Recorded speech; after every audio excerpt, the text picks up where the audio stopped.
Friend, অনেক দিন পর আবার তোমাদের কাছে নিয়ে এসেছি একটা নতুন রেসিপি, চিংড়ি মাছের মালাইকারি। আমার এটা খুব ভালো লাগে। তোমাদের কার কার চিংড়ি মাছের মালাইকারি খেতে পছন্দ করো আমাকে কমেন্টে অবশ্যই জানাবে। তো প্রথমে আমি মাছটাকে ভালো করে ফ্রাই করে নিয়ে তুলে রেখেছি। তারপরে সেম কড়াইতেই একটা পেঁয়াজ, একটা টমেটো, 2-4 রোয়া রসুন, একটুখানি আদা আর কাঁচা লঙ্কা ভালো করে এটাকে ভেজে নিচ্ছি। কেননা আমি এটা দিয়েই মশলা তৈরি করব, এটা হচ্ছে আসল জিনিস। তো এটাকে আমি একটু যখন হালকা লাল লাল করে ভেজে নিয়েছি, এবার এটাকে আমি মিক্সিতে গ্রাইন্ড করে নেবো। তার জন্য ভালো করে বের করে নিচ্ছে। তোমরা কারা কারা বলো তো চিংড়ি মাছ খেতে পছন্দ করো, মানে চিংড়ি মাছের লাভার কে?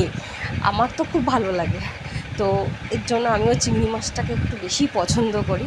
তো আজকে তাই তারপরে সেম কড়াইতেই আমি একটুখানি তেল দিয়ে তার মধ্যে